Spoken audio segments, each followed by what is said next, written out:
Today we are going to discuss about Islamic educational movements in colonial India. There are many personalities and movements uh, who so much contributed towards educational empowerment of Muslims in colonial India. Actually, we have to categorize the topic from colonial India and the modern India. Modern India means after the independence. There are many educational movements, and all of Muslim organizations have started or initiated many religious or modern institutions for the empowerment of Muslim society. So we will discuss first on the colonial era. Actually, the problem is when we discuss about the Muslim empowerment or Muslim educational institutions, we started with Sir Sayyid Ahmad Khan or Dayubandi scholars, Dayubandi movement, or other religious North Indian or Delhi related movements. The problem is the in Islamic studies of or in Islamic history of Indian subcontinent, we started with the center. We started with the power center area. Actually, the modern education, in fact, started with a southern part of India, the very place of the Madras. We know that in Madras, in 1940, in 1849, there was a madrasa, Madrasa-e-Azam. Nawab Ghulam Muhammad Gauze Khan. He established this madrasa. Madrasa means it's college actually. There is a problem in Islamic studies all over the world in Muslim society. Madrasa means not the madrasa in what we concept in India. What we consider as in India. The madrasa, the very word means it's a school or the colleges. That is the meaning of madrasa. But in India, we reduce the meaning of madrasa to the preliminary or primary education institution. So this Nawab Ghulam Muhammad Gauze Khan, he introduced 1849. That was so before from the Aligarh movement. We know that Aligarh movement or Sir Sayyid Khan's educational attempts that happened in 1866 onwards. But these institutions was established by Nawab Khan in 1849 in Madras. So we have to re-evaluate the history of Muslim educations that written in Islamic histories, in Islamic history works or Islamic studies works. So we first start with Madras. We start with the peripheral area or we start with the native area, not with the center. So the Nawab Ghulam Muhammad Ghaus Khan, he established this madrasa, Madrasa-e-Azam in Madras, to educate and prepare the Muslim youth for the government jobs. When he is Nawab period, he actually collaborated with the British Raj at that time. British regime at that time, and he benefited from this collaboration. And after that, in the first university in the South India, that is our own university, Madras University of Madras or Madras University, that established in 1857. This Madras University produced many Muslim intellectuals. They actually contributed so much for the Muslim educational empowerment from the Madras or from the Tamil Nadu at that time. And because of the good understanding of Muslims and British regime at that time, they, they, there is a special incident occurred at that time. a favorable moment for Muslims of South India to organize a Muslim national All India Muslim National Conference at that time. We know that All India Muslim National Conference established by Sir Syed Ahmad Khan in 1886. This All India Muslim Educational Conference or All India Muhammadan, it was named as All India Muhammadan Educational Conference founded by Sir Syed Ahmad Khan. Actually, this organization or this conference led to establish many Muslim institutions or Muslim associations or Muslim movements also all over India. And this All India Muhammadan Educational Conference has many aims for the Muslim empowerment, in especially in educational field. One is to make an effort to spread the Western education among Muslims. That was the main aim of this conference. To make an effort means to spread the Western education among the Muslim for the higher standard. Actually, we know that at that time there was a madrasa system totally based on Islamic knowledge. Islamic knowledge means Quran and Hadith, fiqh, Arabic grammar and Persian and Urdu and other Islamic studies fields. But the in English education or the modern science were not taught in Islamic study or Islamic institutions. So this conference founded by Sir Syed Ahmad Khan, they paved way many steps to study modern educations and Western education, especially with English language for the higher standard. And second one, to inquire into the state of religious educations in Islam in English medium schools. We know that there are some English schools founded by Muslims, and the Islam studies syllabus also were taught there.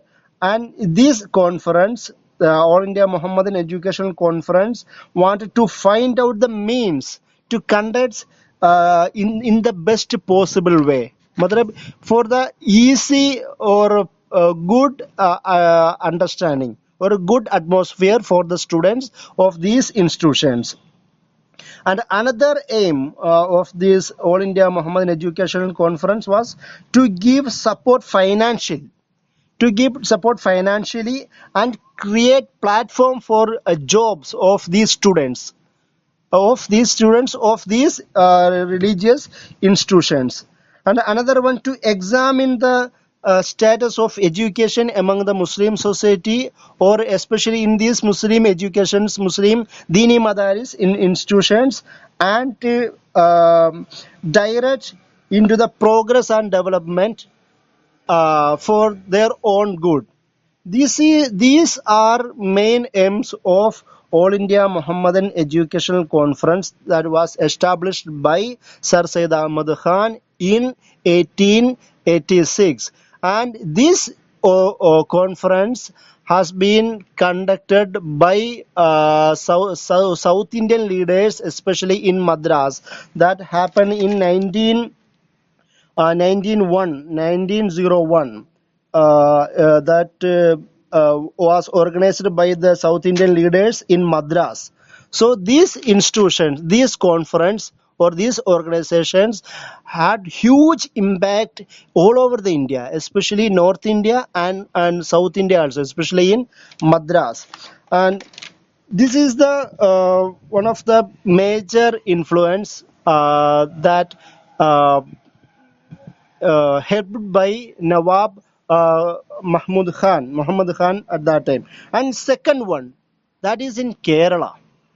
Actually, as I said before, we start from the southern part of India because that happened before the Aligarh movement or before the all organization movements led by Muslim leaders from the center area of India. That is, second one is in Kerala. You know, there was two leaders, especially one is K.M. Maulavi. His name is Khatib Tayyib Muhammad Kutti Musliar. He was born in 1886 in Kerala. His short name is K.M. Maulavi. K.M. Maulavi was the pioneer of modern education in Kerala. And there was we have in Kerala, we have our own Libi for Muslims, that is Arabic Malayalam. We write in Malayalam, Arabic script, and read Malayalam. That is Arabic Malayalam script. So in Kerala Muslims, among Kerala Muslims, K. Maulavi initiated new syllabus, new initiative in Malayalam itself, and he started to study them, teach them, and he was also another pioneer leader of for women education among Muslims. And K. Maulavi was a Khilafat movement's leader also at that time.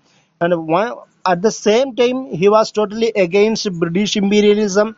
He was a part of Khilafat movement. At the same time, parallelly, he contributed so much for the Muslim educations in modern way.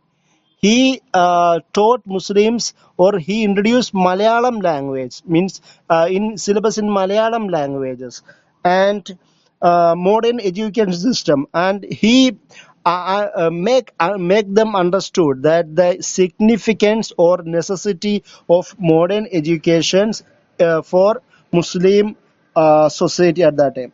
And second, the person who did great job for Muslim society, that is Makti Tangal, or his full name is Sanaullah Makti Tangal. He was born in 1847 and he was passed away in 1912. He is another significant or important leader, great leader of Kerala Muslims.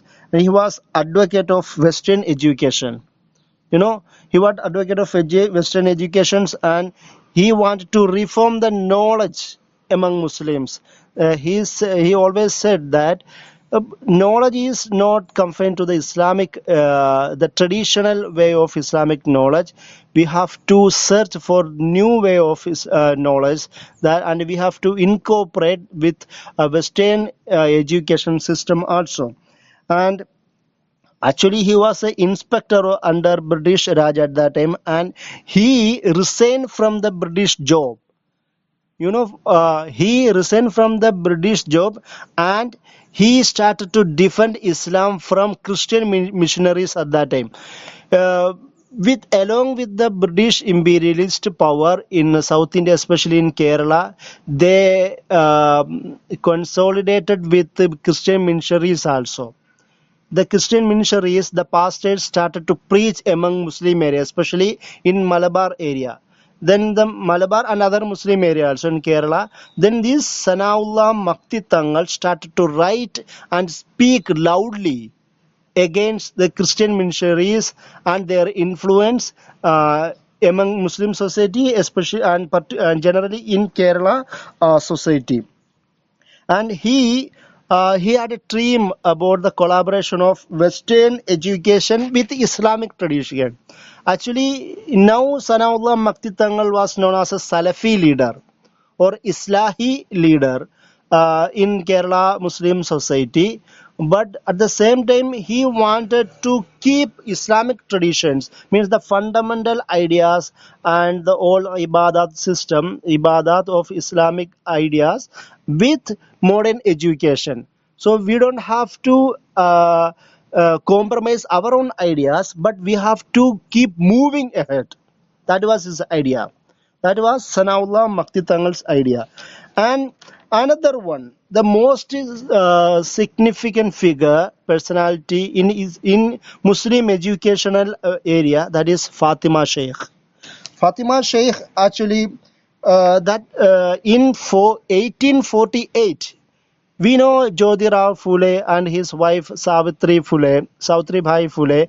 They have their own contribution to the Hindu society, and they started to teach the lower caste of Hindu society At the same time, Savitribai Phule and this Fatima Sheikh, she helped Savitri Phule, and she summoned Savitribai Phule to her own house, and she helped her to teach the lower caste of the Hindu society. And this Fatima Sheikh, she used to go to door to Muslim homes, Muslim house, to make them understood that the necessity of education for women also. That was the great contribution of Fatima Sheikh at that time. And as we said, then we can go to the Aligarh movement. We know that Aligarh movement, and the predecessor of Aligarh movement, that Muhammadan Anglo Oriental College, established by Sir Syed Ahmad Khan, that happened in 1875. And we know all the contributions of Sir Syed Ahmad Khan. He introduced a new style of Urdu literature among Muslims.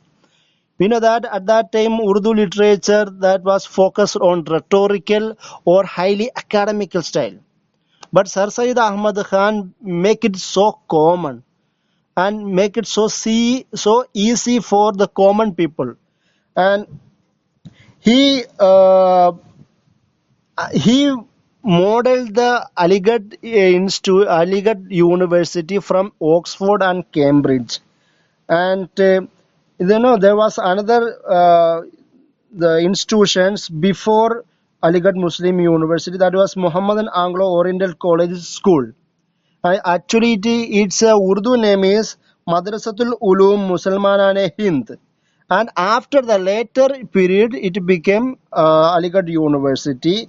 And what was his main aim? Sir Syed Ahmad Khan's main aim is that the Muslim had to compete in English language and Western science for Muslim own empowerment, and for the political influence among the mass.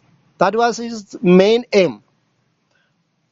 And he adapted these all ideas from Oxford and Cambridge and their syllabus systems.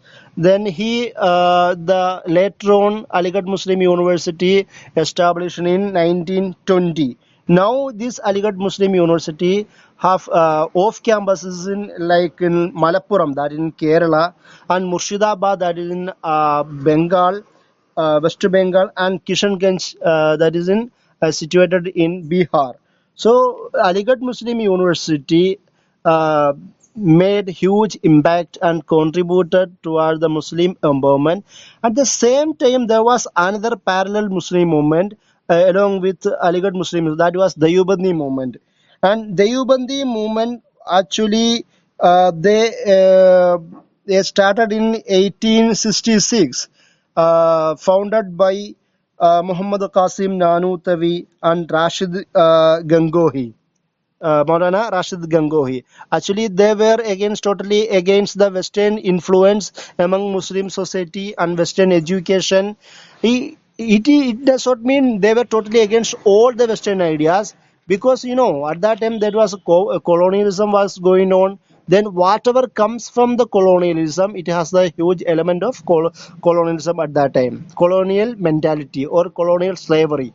So these Muslim leaders, Islamic scholars, they were totally against Western ideas at that time. So Deobandi scholars and Nadwa movement also, Nadwa in UP, that was also totally against the Western imperialism. These Deobandi movements and Nadwa movements were the pioneers of independence struggles among the Muslim scholars or Muslim society. And there was another significant Muslim institutions or movement, that is Jamia movement or Jamia Millia's establishment at that time, that happened in 1920. Jamia Millia, it was against Aligarh movement. This Jamia Millia first established in Aligarh. Then later on it was shifted to Okla, now in Delhi.